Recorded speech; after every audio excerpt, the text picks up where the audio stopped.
আজিৰ কাৰণে খুবেই আমাৰ কাৰণে দুখৰ খবৰ কাৰণ এটা এখন ভিতৰুৱা গাঁৱৰ পৰা কুসংস্কাৰ অন্ধবিশ্বাসৰ বিৰুদ্ধে যি এক জাৰ্ণি যে সংগ্ৰামী সত্তা আমাৰ মাজত হেৰাই গ'ল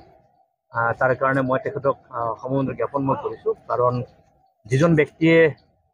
জনজাতীয় সমাজ বা অসমৰ সমাজ জীৱনৰ পৰা কুসংস্কাৰটো আঁতৰাবৰ কাৰণে যি অহৰহ সংগ্ৰাম কৰিছিল সেইজন মানুহ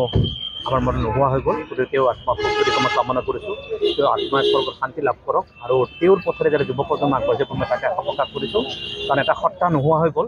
আৰু এই সত্তাই আহি থকা দিনসমূহত তেওঁৰ ঠাই কোনোদিন পূৰাব নোৱাৰিব আৰু মই তাকে ভাবিছোঁ যে নেদেখাজন প্ৰাৰ্থনা জনাইছোঁ তেনে এজন ব্যক্তি এনে মহিয়ান নাৰী খুব কম সময়ৰ কাৰণেহে জন্মগ্ৰহণ কৰে তেওঁ জন্মগ্ৰহণ আমাক যি ধৰণে ডাইনীৰ যি অন্ধবিশ্বাসৰ বিৰুদ্ধে যুঁজি সাধাৰণ এখন মানে জনগোষ্ঠীয় ডক্টৰ বিৰুবলা ৰাভা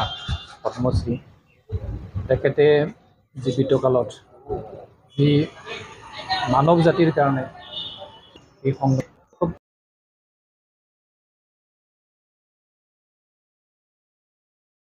ৰাভা জাতি হয় ডক্টৰ ৰাভা জাতিৰ লগতে তেওঁ এটা অনেক সমাজৰ পৰা বিশেষকৈ ডাইনী হত্যাৰ বিৰুদ্ধে তেখেতে মানুহ তাৰ ৰোষত পৰিছিল সেই যি ব্যাধিৰ বিৰুদ্ধে যি ভাৰত চৰকাৰে স্বীকৃতি প্ৰদান কৰিছে তেখেতৰ তেওঁ গুচি গৈছে তেখেতৰ যিখিনি